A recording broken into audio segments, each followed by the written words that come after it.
guys, welcome to my channel, and for today's video I just wanted to come real quick and let you guys know some tips that I use and that I really like when it comes to parenting.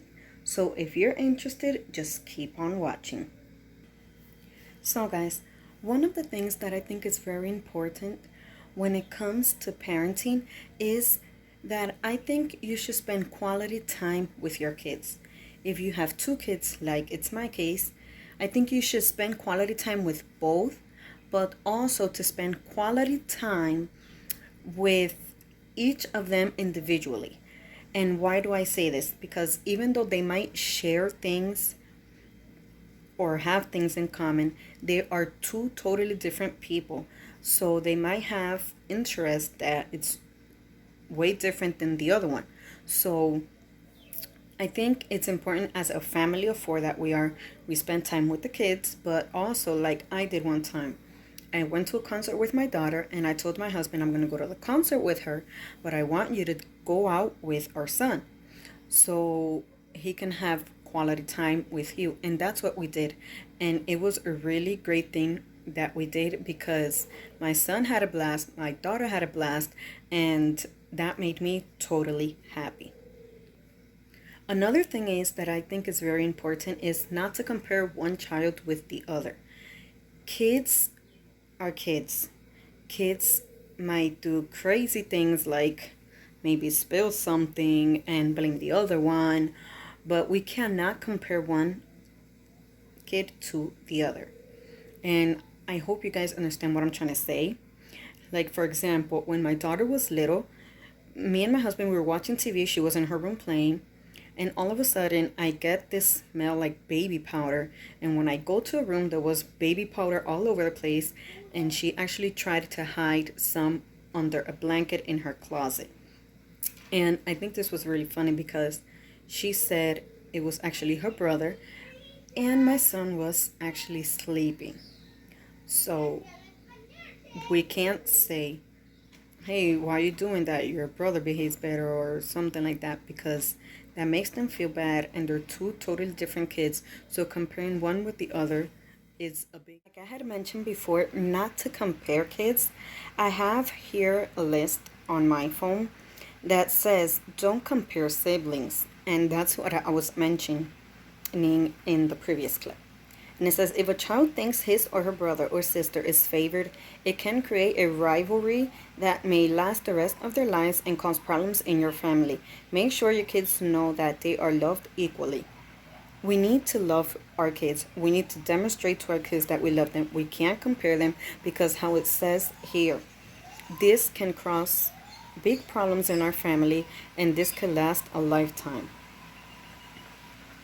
Another tip is get support if you need it.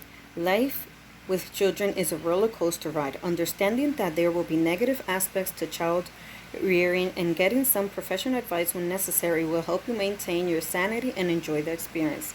So if you're going through a difficult situation with your kids, it's okay to go find professional help. I mean, we're not perfect, and maybe a little bit of help from a professional might just do it. Also, children need positive attention. If they do not receive positive attention from family, they may choose to seek out negative attention. This is because negative attention is still attention, and any attention is better than being ignored. Remember to communicate with your child. Love and care are the greatest healers.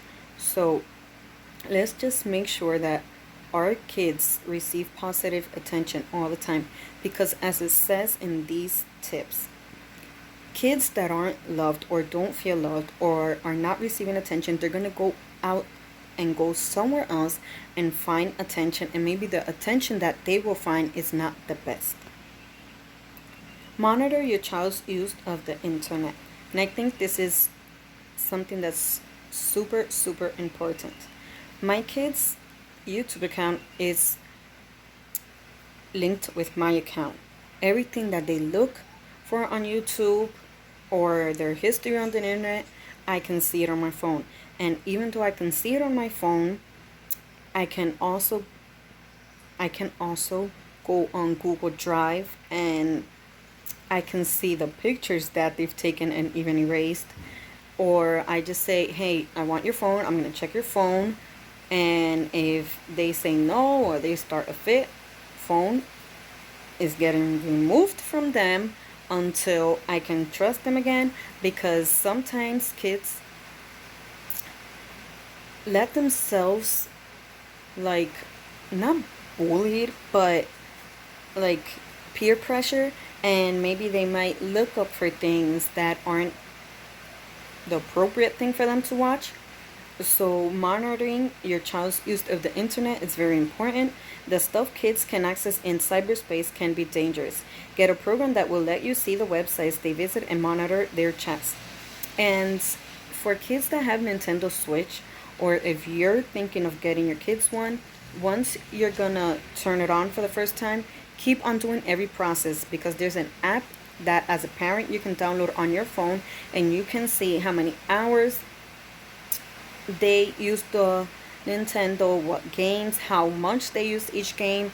You can monitor everything, and you can even block the usage from your phone. Another thing is that we need to accept that life changes when we have kids. Lazy Saturday mornings in bed are replaced by soccer games and recitals. Remember, you still need to make time for each other. Date nights and weekends getaways are important for your relationship. And in my case, Saturday mornings we go to church. So Saturdays and Friday nights and on Wednesday nights we go to church. We spend that time together, and then on the weekend we always take time to go out as a family or just do something at home. And the last tip that I want to give you guys is don't give up on your child ever. And sometimes kids say, oh, hey, I can't do this or I can't do that. And we need to help them, because that is going to affect their self-esteem. And we need to be positive and help them all the time. And it says all of your child's problems can be worked through with humor, goodwill, and perseverance. With proper parental support, even the most troublesome teens can become amazing people. So we shouldn't give up on our kids. And if we have faith and we believe in God, we need to leave things in His hands, because everything, through His hands is possible. The mystery of what your children will be and how you can affect that outcome is what family life is all about. Give all you can, keep your cool, and stay in the game. The results and your own joy will surprise and reward you. So I think these are really great tips that not only I have been using with my kids, and they're helpful, and sometimes, hey, I might just miss out on one of them, or sometimes kids get little tantrums and maybe we yell to them or we punish them or something, but we need to try to like be cool, because they're gonna say, hey, mom's not cool, or mom is always saying things to me, or mom is always grounding me. But if you punish your child and you send them to your room, even though we suffer, because believe me, I've suffered, and sometimes I even want to feel like crying when I punish them, but after a while I go to the room and say, hey, you know, mom loves you. I punished you for this, this, and this, and I need you to behave. You know, you need to talk it out so they can know why they were punished, what they did wrong, what they needed to do to correct the problem. And if we do this, kids are going to go up to you and they're going to say, hey, mom, I'm sorry. And they're going to repeat it because, hey, my son has done it. And I think that as a parent, we have things to learn each day. Our kids learn things from us, we learn things from them. So I really hope these parenting tips help you guys out. And if you have any other parenting tip, please leave them in the comment below.